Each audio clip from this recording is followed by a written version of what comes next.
আমি D9 বাংলা। আমি আছি এই মুহূর্তে হাড়োয়া বিধানসভার অবজারভার দেখতেই পাচ্ছেন আমার সম্মুখে দাঁড়িয়ে আছেন পিয়ারুল ইসলাম ভাই। আর কয়েকদিনের মধ্যেই এখানে বিশেষ করে বাংলায় ভোটের নিঘণ্ট বেজে যাবে।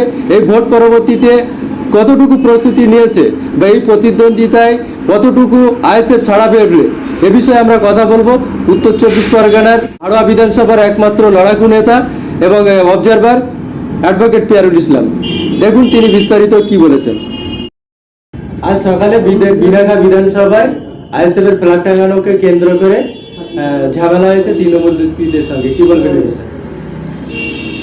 ওদের কাজ তো ঝামেলা করা। গতকাল রাতে আমাদের মিনাখা বিধানসভার অন্তর্গত মিনাখা ব্লকের কর্মীরা একসঙ্গে আলোচনা করে আজকে মিনাখায় ফ্ল্যাগ টাঙানোর কথা ছিল। সকালে সেই অনুযায়ী আজকে সবাই ফ্ল্যাগ টাঙাচ্ছিল। সেই সময় টিএমসির দুষ্কৃতীরা এসে আমাদের ছেলেদের উপরে হামলা করে এবং একজনের মাথা ফাটিয়ে দেয়। ওখান থেকে সঙ্গে সঙ্গে মিনাখা হসপিটালে নিয়ে যাওয়া হয় ওকে, এবং সেখান থেকে হসপিটাল পুরো একদম ঘেরাও করে রেখেছিল টিএমসির দুষ্কৃতীরা। সেখান থেকে আমরা পুলিশকে বলেছি এবং পুলিশের সহায়তায় আমরা নীলরতনে পাঠিয়েছি। সে এখন নীলরতনে হসপিটালে ভর্তি আছে, খুব অসুস্থ আছে, তার মাথা ফেটে গেছে, খুব বাজে অবস্থা আছে তার বর্তমানে। আর কিছুদিন পরেই আর কয়েক মাস পরেই যেখানে বাংলায় ভোটের নিঘণ্ট ঘোষণা হবে, এমতো অবস্থায় আইএসএফ এর সঙ্গে টিএমসির এই যে দ্বন্দ্ব চলছে, এটা কি ভোটের জন্য সুফল বলে মনে করছেন? সুফল কুফল বলতে যেখানে আইএসএফ শক্তিশালী সেখানে টিএমসির সঙ্গে মারপিট হচ্ছে। কারণ কি? কারণ এখানে আমরা ফাইট দেব ওদের সঙ্গে, ওরা বুঝতে পারছে। সেই কারণের জন্য ওরা এখন থেকে মারধর করে দমানোর চেষ্টা করছে, কিন্তু এইভাবে আমাদেরকে দমিয়ে রাখতে পারবে না। আমাদের যদি মারা হয় আমরাও কিন্তু আপনাদের বিরুদ্ধে আইনত ব্যবস্থা নেব, মেরে আমাদের থামিয়ে রাখা যাবে না। সম্ভবত 28 তারিখে, এই মাসের 28 তারিখে এসআইআর এর খসড়া নয়, একেবারে ফাইনাল লিস্ট প্রকাশ পাবে। সেই প্রকাশ পাওয়ার অপেক্ষা পর্যন্ত হয়তো ভোটের নিঘণ্ট ঘোষণা হতে বাকি আছে। তো তারই মধ্যে দেখা যাচ্ছে রাজ্য সরকার কয়েকটা ভাতা প্রকল্প চালু করেছে। এটা কি সম্পূর্ণ ভোটের চমক? কি ভাবছেন? এসআইআরটা হয়েছে প্রতিটি বিধানসভায় যেগুলো মেনলি মরা ভোটার থাকে বা ট্রান্সফারেবল ভোটার, প্রতিটি বিধানসভায় 15, 20, 30 হাজার এরকম নাম বাদ গেছে। এইসব নামগুলো মেনলি বাদ গেছে টিএমসির ভোট, কারণ ওরা এই ভোটগুলো ছাপ্পা মেরে নিত। তাহলে কি হবে? এরকম আরও 70টা মতো বিধানসভা আছে যে প্রত্যেক বিধানসভাতে 10,000, 5,000, 5,000, 15,000 এরকম কম বেশি ভোটে হার জিত হয়েছে। এইসব ভোটগুলো তো তাদের বিধানসভাগুলো জিততে হবে। তাহলে কি করতে হবে সেক্ষেত্রে? সেই জন্য তারা ভাতা প্রকল্প চালু করেছে এবং লক্ষ্মী ভাণ্ডার 1000 থেকে 1,500 করেছে এবং যুবসাথী 1,500 করে মাসে করেছে, যাতে মানুষ ওদেরকে এই টাকার জন্য ভোট দেয়। কিন্তু আমার তো মনে হয় মানুষ সবাই টাকা নিচ্ছে, কারণ টাকাটা কেউ ছাড়বে। আমি সবাইকে বলছি আপনারা টাকা নিন। টাকা নেবে না কেন? কারণ এগুলো আমাদের ট্যাক্সের টাকা। এই টাকাগুলো কোথা থেকে আসছে? আমরা যেসব ট্যাক্স আমরা দিচ্ছি, যেসব জিনিসপত্র কিনি, সেই সব তার উপরে ট্যাক্স দিনের পর দিন বাড়াচ্ছে। যত আমাদেরকে ভাতা দেবে, ভাতা মানে কি? ভিক্ষা। যত আমাদেরকে ভাতা দেবে তত ট্যাক্স বাড়বে, এবং ট্যাক্স যত বাড়বে ক্ষতি হবে আমাদের টাকা নিয়েই দিচ্ছে আমাদেরকে, কিন্তু মানুষকে ভুল বোঝাচ্ছে। আপনাদেরকে বলবো আপনারা টাকা নিয়ে ছাড়বেন না, টাকাটা নেবেন, কিন্তু ভবিষ্যৎ প্রজন্মের কথা চিন্তা করে। যারা আমাদের ভাইরা আছে বা আপনাদের ছেলে মেয়েরা আছে, তাদের ভবিষ্যতে তাদের কথা চিন্তা করে যে তারা যাতে চাকরি পায়, সেই জন্য টাকা নেবেন। কিন্তু ভোটটা আপনারা সেইভাবেই দেবেন যাতে এই ভোটটা কাউকে বিফলে না যায় এবং পরবর্তী যে সরকার আসবে সে যেন চাকরি দিতে পারে। এইসব আমাদের সাধারণ যারা শিক্ষিত ছেলেরা, বেকার ছেলেরা আছে, যুবকেরা আছে, তারা যেন চাকরি পায়, সেই ব্যবস্থাটা আপনারা করবেন। এটা আপনাদের হাতেই, আপনাদের ছেলে মেয়েদের ভবিষ্যৎ কিন্তু আপনাদের হাতে।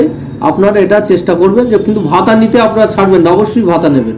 যেখানে কর্মসংস্থান বাংলায় তলানিতে শিক্ষিত বেকার প্রথম দিনেই প্রায় 16 লক্ষ প্রথম দিনেই আর কি নাম নথিভুক্ত করেছে। তারপরেই রাজ্যের বেহাল দশা প্রকাশ হওয়ার পরের জন্যই অনলাইন করেছে। যে শুধু বেকার শিক্ষিত যুবক যুবতীই নয়, পরিযায়ী শ্রমিকরা যেখানে অন্যান্য রাজ্যে গিয়ে আক্রান্ত হচ্ছে, সেখানেই ভাতা প্রকল্প নেই, কোনো কর্মস্থান বা সুনির্দিষ্ট কোনো পরিকল্পনা। এই ভাতা পরিকল্পনা এটা কি শুধুমাত্র ভোট বৈতরণীর জন্যই, পার করার জন্যই? অবশ্যই আমার মনে হয় ভাতা প্রকল্পটা চালু করেছে, অনলাইনে ফর্ম ফিল আপ করছে, ফর্ম ফিল আপ করে জমা দিচ্ছে। এইভাবে একটা ইলেকশনটা করিয়ে নেবে। পরবর্তীতে এই টাকাটা কিভাবে দেবে এতটা লক্ষ লক্ষ হাজার হাজার কোটি টাকা রাজ্যের দেনা, একটা শিশু বাচ্চা জন্মগ্রহণ করলে 80,000 টাকার উপরে তার মাথার উপরে দেনা, কিন্তু ভাতা দিচ্ছে এইভাবে, ভাতা দিয়ে রিজার্ভ ব্যাংকের কাছ থেকে ঋণ আরও বাড়িয়েই চলছে, এখানে ভাতা দিয়ে যাচ্ছে। আমার তো মনে হয় কিছুদিন পরে ওয়েস্ট বেঙ্গল দেউলিয়া হয়ে যাবে, এই যা সিচুয়েশন চলছে। কিন্তু এরা চাইছে যে ভাতা দিয়ে মানুষের ভোটগুলো নেওয়ার জন্য, বাংলা কথা ভোট কেনার জন্য এরা যে এনিহাও ভোটটা কিনতে চায়, ভোট কিনে মানুষের কণ্ঠরোধ করবে, ভাতা দিয়ে কণ্ঠরোধ করার চেষ্টা করছে। ফেসবুকে বা সোশ্যাল মিডিয়ায় সংবাদ এমনই যে জোট নিয়ে যে বামফ্রন্ট এককভাবে বেশি সিট নিয়েছে, সেখানে 198টা সিট নিয়েছে এবং আইএসএফকে 31টা সিট দিয়েছে। সঠিক কিনা সেটা বলা সম্ভব নয়, কিন্তু আইএসএফ এর পক্ষ থেকে এখনো সেরকম কোনো বার্তা আসেনি। আপনারা কি 31টায় মেনে নিচ্ছেন? এ ব্যাপারে নওশাদ সিদ্দিকী এটা উপর নেতৃত্ব আলোচনা করবে, আলোচনা করছে, সেটা আলোচনা করে তারা আমরা যেটা জানতে পারবো, আমরা ফাইনাল যখন জানতে পারবো সেটা আপনাদেরকে বলবো যে আমরা কটা সিটে আমরা লড়ছি। কিন্তু জোট অনেকটা এগিয়ে গেছে, জোট আশা করি হবে। এই হাড়োয়া বিধানসভায় গত বিধানসভায় এখানে প্রতিদ্বন্দ্বিতা করেছিলেন কুতুব ভাই, কুতুবউদ্দিন ফতেহি, তিনি 49,000 মতন ভোট পেয়েছিলেন। গত উপনির্বাচনে আপনি 41,000 কিছু ভোট পেয়েছিলেন। কিন্তু এই ভোটের মার্জিন যদি বাড়ানো না যায় তাহলে কি জেতা সম্ভব? কি জেতা যাবে আশা করছেন? বাই ইলেকশনে কি হয় আপনারা ভালোভাবে জানেন। আর আপনাদের একটা কথা জানা দরকার, এটা কিন্তু 2021 না, এটা 2026। আমি বলবো না যে আমরা ভোট দিতে পারিনি, এজেন্ট বসাতে পারিনি, মেরেছে, এটা বলবো না। আমি যতটা সংগঠন রেডি করতে পেরেছি, সংগঠন অনুযায়ী আমরা সেইভাবে চোখে চোখ রেখে আমরা লড়াই দিতে পারবো। তখন আমরা বলতে পারবো যে আমরা ভোট বাড়াতে পেরেছি কিনা। আমাদের সংগঠন যতটা শক্তিশালী ততটা আমরা ভোট করাতে পারবো আশা করি। সম্প্রতি ওয়াকআপ নিয়ে এবং এসআইআর নিয়ে মুসলিমদের প্রতি হেনস্থা করা হচ্ছে। মুসলিমদের এসআইআর নিয়ে শুধু মরা ভোটার নয়, দেখা যাচ্ছে এমন এমন মুসলিম গ্রাম আছে সেখানে প্রায় 50% অধিক মুসলিমের নামের বাদ দিয়েছে, অথচ সেখানে দেখা যাচ্ছে হিন্দু পরিবারদের একটারও নামের বাদ নেই। শুধুমাত্র মুসলিমদের প্রভাবিত করার জন্য কি এটা হচ্ছে? কি বলবেন? এটা ইচ্ছাকৃতভাবে সেন্ট্রাল গভর্নমেন্ট আর স্টেট গভর্নমেন্ট মিলিয়ে এটা করার চেষ্টা করছে। কারণ আমি স্টেট গভর্নমেন্টের কথা বলছি, কারণ উনি যে সুপ্রিম কোর্টে গেলেন, এটা তো তাহলে উনি আগেই প্রথমেই যেতে পারতেন, এতদিন যায়নি। 95%-এর উপরে এসআইআর কমপ্লিট হয়ে গেছে, তখন সুপ্রিম কোর্টে গিয়ে নানান রকম টালবাহানা করছে। উনি যদি সদিচ্ছা থাকতো মুসলিমদের প্রতি বা এসটি সংখ্যালঘুদের বা ওয়েস্ট বেঙ্গল মানুষের প্রতি, তাহলে উনি কিন্তু আগেই যেতেন, গিয়ে এসআইআর নিয়ে ওখানে সুপ্রিম কোর্টে কমপ্লেন করতেন। কিন্তু উনি তখন যায়নি, যখন মোটামুটি প্রায় কমপ্লিট হয়ে যাওয়ার মতো হয়ে গেছে, এখন উনি সুপ্রিম কোর্টে গেছে। এখন গিয়ে কী হবে? যা হওয়ার তো হয়ে গেছে। আর বাকি থাকে ওয়াকআপ নিয়ে তো ওনারা আন্দোলন করছে না, করবেও না আন্দোলন। যারা আন্দোলন করছে তাদেরকে বিরোধিতা করছে এবং বলছে দিল্লি গিয়ে আন্দোলন করুন আপনারা। এর আগে বলেছে, আপনারা শুনেছেন, ওয়াকআপ নিয়ে আমরা মিটিং করলে আমাদের উপরে চড়াও হচ্ছে, আমাদের উপরে মারধর করছে, মিটিং করতে দিচ্ছে না। সাধারণ মানুষকে এটাই বলবো যে ওয়াকআপ নিয়ে যারা বলেছিল যে দিল্লি গিয়ে আপনারা ওয়াকআপের আন্দোলন করুন, আপনাদেরকে বলতে চাই যে প্রত্যেক বুথের যারা টিএমসি নেতারা আছে তারাও আপনাদের বাড়িতে যখন ভোট নিতে যাবে তখন আপনারা বলবেন যে ভোটটা দিল্লি গিয়ে আপনারা চান। এখানে ওয়াকআপ নিয়ে যখন আন্দোলন করতে গেছিলাম দিল্লি গিয়ে বলেছিলেন আপনারাও দিল্লি গিয়ে ভোটটা চাবেন, ওয়েস্ট বেঙ্গলে ভোটটা চাবেন না। কারণ এসআইআর নিয়ে আন্দোলন হচ্ছে কলকাতায়, ওটাও পাশ হয়েছে তো লোকসভাতে দিল্লিতে, তাহলে ওয়াকআপ নিয়ে দিল্লিতে পাশ হয়েছে, ওটাও তো কলকাতায় আপনি মাননীয়া এখানে আপনি করতে পারতেন, ওটা ওয়াকআপটা হোল্ড করে রাখতে পারতেন, কিন্তু ওটা করেননি। ওটা হঠাৎ করে আপনি এসআইআর চালু হচ্ছে, এসআইআর চলছে, সেই অবস্থায় মাঝখানে হঠাৎ করে একদিন রাত্রে ওয়াকআপ আপনি চালু করে দিলেন, মানুষের টাইমও দিলেন না, কাগজপত্র রেডি করার টাইম দিলেন না আপনারা। 2021 সালে আইএসএফ দল যখন প্রতিষ্ঠা করা হয়েছিল তখন তৃণমূল এমনটাই প্রভাবিত করেছিল যে আইএসএফ বিজেপি দালাল। এখন 2026 সালে আবার সেই বিধানসভা এসেছে, নওশাদ সিদ্দিকীর আগের সেই নওশাদ সিদ্দিকী নেই। ভোট যেখানে তিনি যাচ্ছেন জনগণ উপচে পড়া ভিড় উপলব্ধ করা যাচ্ছে। জনগণের এই উত্থান, আইএসএফ এর এই উত্থান, এবং দেখা যাচ্ছে এই উত্থানের সঙ্গেই বাংলায় আরো দুটি দল এখানে প্রতিষ্ঠা পেয়েছে। এটা কি মুসলিম ভোটকে মেলা জায়গায় ভাগ করে দেওয়ার চেয়ে উৎক্রান্ত? কি ভাবছেন এই বিষয়ে? অবশ্যই ওটা হতে পারে যে মুসলিম ভোট বিভিন্ন জায়গায় যাতে ভাগ হয়ে যায় সেই ব্যবস্থা তারা করছে। আর ওই বিজেপির কথা বলছেন যে বিজেপির দালাল যেটা বললেন 21 সালে বলেছিল, আমার তো মনে হয় বিজেপির দালাল হচ্ছে টিএমসি আর বিজেপি সিএম, এরা একে অপরের পরিপূরক। লোকসভাতে কোনো বিল পাস হলে সেখানে কিন্তু টিএমসিকে আপনারা দেখবেন না, ওখানে আন্দোলন করতে দেখবেন তাদের বিরুদ্ধে, কিন্তু ভোটের সময় টিএমসি বিজেপির বিরুদ্ধে ভোট দেবে না। লোকসভায় যেটা ভোট হয়েছে এর আগে আমি দেখেছি, সে কটা ভোটের ক্ষেত্রে তারা অনেক সময় ভোট দিতে গেছে, কিন্তু কে কোথায় ভোট দিয়েছে কিছুই আমরা খোলসা করতে পারিনি। অনেকে ভোট দিতে ওয়াকআপ নিয়ে যখন ভোট হয়েছে ভোটাভুটি, এখানকার 3টে সংসদ ভোট দিতে যায়নি। আর বসিরহাট আমরা তো খুব দুঃখিত, কারণ আমাদের এখানে সংসদই নেই। একটা অসুস্থ লোককে দাঁড় করানো হয়েছিল, জানা সত্ত্বেও যে তিনি অসুস্থ, তাও দাঁড় করানো হয়েছিল। ফিট কাউকে দাঁড় করানো, সে হয়তো গিয়ে একটা ভোট অন্তত বিজেপির বিরুদ্ধে দিতে পারতো, ভোটটা আমাদের পক্ষে থাকতো, কিন্তু সেটা করলেন না। আরও অনেকে যারা ভোট দিয়েছে তারা আমার তো মনে হয় বিজেপির পক্ষে কি বিজেপির বিপক্ষে ভোট দিয়েছে সেটাও সন্দেহ। এরা একে অপরের সেটিং। বিজেপি যদি মনে করতো টিএমসিকে এরা এদের যে গোলমাল করেছে, এরা যে কয়লা চুরি, গরু পাচার কাণ্ড, এইসব বিষয়গুলো নিয়ে যেসবগুলো করেছে, এটা নিয়ে তাহলে এতদিন জেলে থাকতো। কিন্তু জেলে এদেরকে পাঠানো হয়নি বা সিবিআই ওদের ধরেনি। তাহলে কি বিজেপি এদের সঙ্গে সেটিং করে চলছে, ওরা এখানে বিরোধী দলনেতা হিসাবেই থাকবে আর এরা সরকারে থাকবে এখানে, এটাই এদের সেটিং। পশ্চিমবঙ্গে 70টা বিধানসভা এমন আছে যেখানে মুসলিমরা নির্ণায়ক ভূমিকা পালন করে। এই 70টা বিধানসভা ক্ষেত্রের মধ্যে আপনারা আইএসএফ এবং সিপিএম এর জোট কটা সিট আশা করছেন? সঠিকভাবে যদি ভোট করাতে পারি আমরা, কারণ সঠিকভাবে যদি ভোট হয় এটা আমরা বলবো না, কারণ এখন যা সিচুয়েশন পড়ে গেছে ভোট করিয়ে নিতে হবে। যে ভোট করিয়ে নিতে পারবে তারাই জিতবে। আশা করি ভালো রেজাল্ট হবে। জোটের মাধ্যমে আমরা প্রত্যেক বুথে যদি প্রত্যেক বুথে যদি এজেন্ট দিয়ে আমরা লড়তে পারি, মানুষ আমাদের ভোট দেবে। এজেন্ট দিতে পারলে মানুষ ভোট দেবে। আশা করি আমরা ভালো ফল করব এবং বেশ কিছু আসন আমরা পাবো। কিন্তু এখানে বিজেপি এক ধরনের দাবি করছে যে সিম্বল থাকলেই তারা বিজেপি দিয়ে ভোট দেয়। এখানে হুমায়ুন কবিরও দাবি করেছেন যে আমি যেখানে থাকবো আমি সেখানে প্রার্থী থাকবে, কিন্তু আমি সেখানে এজেন্ট দিতে পারি আর না পারি সেখানে মুসলিম ভাবাবেগকে কাজে লাগিয়ে আমাকে ভোট দেবে। এজেন্ট দিতে না পারলে ভোট কী করে হবে? এর আগে আমরা ভোট করিয়েছি, আমরা জানি ম্যাক্সিমাম বুথে যারা বিরোধী কোনো এজেন্ট থাকে না সেখানে ছাপ্পা ভোট হয়। ছাপ্পা ভোট কীরকম হয়? আপনি ভোট দিচ্ছেন, গিয়ে দাঁড়িয়ে আছে যে ভোট কিসে ভোট দিচ্ছে, তাহলে সে কিসে ভোট দেবে? সে ভয় রুলিং পার্টিকে ভোট দেবে। অনেকে আছে যে অসুস্থ আছে ভোট দিতে যাচ্ছে, বা ডাইরেক্ট অনেক সময় গিয়ে ছাপ্পা ভোট মারছে।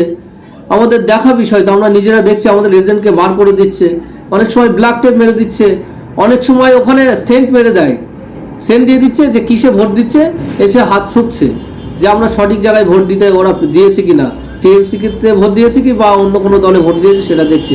এদের বিভিন্ন ধরনের এরা ছাপ্পা ভোটের কৌশল আছে, এইসবগুলো এরা রণকৌশলগুলো এরা করানোর চেষ্টা করে। তাই বলবো যে ফালতু মুখে তো লাভ নেই, প্রত্যেক বুথে এজেন্ট দিতে পারলে তাহলে আমরা লড়তে পারবো, না হলে কিন্তু আমরা সেটা সম্ভব হবে না। আর এটা আমরা চেষ্টা করছি প্রত্যেক বুথে আমরা যাতে এজেন্ট দিতে পারি। হাওড়া উপনির্বাচনে আপনি প্রতিদ্বন্দ্বিতা করেছিলেন, 26-এর নির্বাচনে আপনি কি প্রতিদ্বন্দ্বিতা করছেন এই কেন্দ্র থেকে? আমি তো হাওড়া বিধানসভার অবজারভার, পার্টি যাকে ডিসাইড করবে সেই প্রার্থী হবে। আমরা আমাদের তরফ থেকে 100% আমি অবজারভার হিসাবে আমি কিছুদিন আগে আপনি যে তৃণমূলী দুষ্কৃতী দ্বারা আক্রান্ত হয়েছিলেন এমনটাই খবর, এবং সোশ্যাল মিডিয়ায় যথেষ্ট সাড়া পড়ে গিয়েছিল এই বিষয়ে। আপনাকে উদ্ধার করার থেকে রাজ্য নেতৃত্ব পর্যন্ত পুরো মাঠে নেমেছিল, সে বিষয়ে যদি কিছু বলেন। দেখুন, বারাসাত 2 নম্বর ব্লকের 5টা অঞ্চল, এই 5টা অঞ্চলে শাসকের কি ভূমিকা থাকে এটা আপনারা জানেন। এটা ভাঙড়ের উপরে এরা। কিছুদিন আগে সিপিএমের জেলা নেতৃত্ব আহমেদ খান ব্লকে ডেপুটেশন দিতে গেছে, তাকে মেরে হাত ভেঙে দিয়েছে। আমাকে থানার সামনেই তারা স্লোতানি বলা যায়, হাত ধরে টানাটানি করেছে, মারধর করবে, এটা করবে ওটা করবে। ওদের বক্তব্য বারাসাত 2 নম্বরে বিরোধী কাউকে রাখবো না, আমরাই লুটে পুটে খাচ্ছি, আমরাই থাকবো, আমরা যতদিন টিএমসি ক্ষমতায় থাকে আমরা এইভাবে লুটের রাজ, আমরা এইভাবে রাজ চালাবো, অন্য কাউকে ঢুকতে দেবো না। আপনি হাওড়া বিধানসভা থেকে জেতার ব্যাপারে কতটুকু আশাবাদী? এই কেন্দ্র থেকে প্রার্থী বার করানোর ব্যাপারে কতটুকু আশাবাদী? অবশ্যই হাওড়া বিধানসভায় যদি সঠিকভাবে আমরা ভোট করাতে পারি প্রত্যেক বুথে এজেন্ট দিয়ে, আমরা আশা করি হাওড়া বিধানসভা থেকে ইন্ডিয়ান সেকুলার ফ্রন্টের যে প্রার্থী হবে তাকে জিতিয়ে আমরা বিধানসভাতে পাঠাতে পারবো, আর নওশাদ সিদ্দিকী ভাইজানের হাতে আমরা তুলে দিতে পারবো। ভোট পরবর্তীতে এখানে দেখা যায় ভোট করানো থেকে এবং ভোট পরবর্তীতে সময় দুটো ফ্যাক্টর কাজ করে। এক হচ্ছে ভোট দেওয়া না দেওয়া, আর এক হচ্ছে ভোট সংরক্ষণ। আপনি বললেন ভোট না দেওয়ার ব্যাপারটা, কিন্তু ভোট সংরক্ষণের ব্যাপারটা আপনাদের দলীয় কোনো কর্মসূচি বা কোনো রকমের যে পরিকল্পনা আছে? অবশ্যই পরিকল্পনা আছে, আমরা আমাদের সেরকমই পরিকল্পনা আছে যে আমরা ভোট দেওয়ার পরে বাক্সগুলো যেখানে যাবে আমরা সেখানে গিয়ে দরকার পড়ে আমরা ভোট রক্ষার্থে, সাধারণ মানুষের যে মৌলিক অধিকার রক্ষার্থে আমরা বাক্স দরকার পড়ে আমরা ওখানে গিয়ে আমরা গাইড করবো, ওখানে থাকবো, থেকে আমরা যাতে বাক্স বদল না করতে পারে এই বিজেপির সরকার, সেটা আমরা দেখব, যাতে বাক্স বদল না করে, তারা ইভিএম চেঞ্জ না করে তারা জিততে না পারে, সেই ব্যবস্থা আমরা করব। সাধারণ মানুষের ভোট পেয়ে মানুষ যদি ভোট দিয়ে যাকে জেতাবে সেই জিতুক, আমরা যদি হারি তাও আমাদের আশা থাকবে না, কিন্তু সঠিকভাবে ভোট হয়ে আর গণনাটা সঠিকভাবে যাতে হোক, এটাই আমি চাইব। হাড়োয়া বিধানসভায় আপনি অবজারভার, আপনি হাড়োয়াবাসীর জন্য এই ভোটকে সামনে রেখে কি বার্তা দিতে চাইছেন? হাড়োয়াবাসীর কাছে একটাই বার্তা এর আগেও আপনাদের বলেছি, ভবিষ্যৎ প্রজন্মের কথা চিন্তা করে এই যে চোরের সরকার, আমি চোরের সরকারই বলছি, এরা তো উন্নয়ন করে না, উন্নয়নের নাম প্রহসন করে আর ম্যাক্সিমামটা এরা খেয়ে নেয়। হাড়োয়া বিধানসভার যেসব সরকারি ভেস্টেড ল্যান্ড আছে, আমি আপনাদের কথা বলছি যে আইএসএফ ইন্ডিয়ান সেকুলার ফ্রন্ট এখান থেকে যদি জিততে পারে, যে পাট্টার জমি আপনাদেরকে ফেরত দেওয়া হবে আর আপনারা সঠিক লিস্ট পাবেন। এবং হাড়োয়া বিধানসভার মানুষ যাতে এখানে শিক্ষার ব্যবস্থা যাতে গড়ে ওঠে ভালোভাবে, হাড়োয়ায় যাতে একটা কলেজ হয়, তার আবেদন আমি দীর্ঘদিন ধরে করে এসেছি, এখনও করে যাচ্ছি, সেটাও আমরা চেষ্টা করব। আর Haroa hospital, multi specialist hospital যাতে হয়, সে তার ব্যবস্থা আমরা করব। সর্বশেষ প্রশ্ন, গত লোকসভা নির্বাচনে অভিষেক ব্যানার্জির বিরুদ্ধে দাঁড়িয়েছিলেন সিপিএম এর থেকে প্রতিকুর রহমান। সেই প্রতিকুর রহমান গতকাল সেই অভিষেক ব্যানার্জির হাত ধরেই তৃণমূলে জয়েন করলেন, কি বলবেন বা কি ভাবছেন এ বিষয়ে? সেটা তো তার পার্সোনাল ব্যাপার, কে কিসে জয়েন করবে না করবে, তার আমাদের একটা নীতি আছে, নীতি আদর্শ আছে, তারও একটা নীতি আদর্শ ছিল, কিন্তু সে টিএমসিতে চলে গেছে, সে ভালো বলতে পারবে সে কেন গেছে বা কী কারণে গেছে। কিন্তু আমার তো মনে হয় এইভাবে যাওয়াটা উচিত হয়নি। যারা আমরা এতদিন ধরে যারা এই অপশক্তির বিরুদ্ধে লড়ে যাচ্ছি, এবং তিনিও লড়েছিলেন এতদিন ধরে, জার্মান হারবারে প্রার্থী হয়েছিলেন এতদিন, ওই অভিষেক ব্যানার্জির বিরুদ্ধে লড়ে গেছি বা তার বিরুদ্ধে আমরা বলে এসেছি, আর সেই জায়গায় গিয়ে কিভাবে তিনি কতটা সুযোগ সুবিধা পাবে সেটা তো আমার ধারণা পাই। আমরা বিরোধী করি মানে সিপিএম বলুন, আইএসএফ বলুন, যারাই আছে এখানে সবার বলার অধিকার আছে, কিন্তু আমার তো মনে হয় ওখানে গিয়ে উনি ওনার মতো চলতে পারবে না বা বলতেও পারবে না। কিন্তু উনি যেটা ভালো বুঝেছে সেটা করেছে, ওনার মনে হয় ওটা হয়তো ওনার বেটার অপরচুনিটি, হয়তো গেলে উনি সুযোগ সুবিধা পাবে, এমএলএ হবে, হয়তো সিপিএম থেকে দাঁড়িয়ে এমএলএ হতে পারছিল না, হয়তো ওখানে গিয়ে টিকিট পাবে, এমএলএ হবে, ওনার ইচ্ছা সেই কারণের জন্য হয়তো গেছে। কিন্তু আমার তো মনে হয় এটা ওনার করা উচিত হয়নি, পরবর্তীতে ভবিষ্যতে উনি বুঝতে পারবে যে এটা করে ভালো কি খারাপ।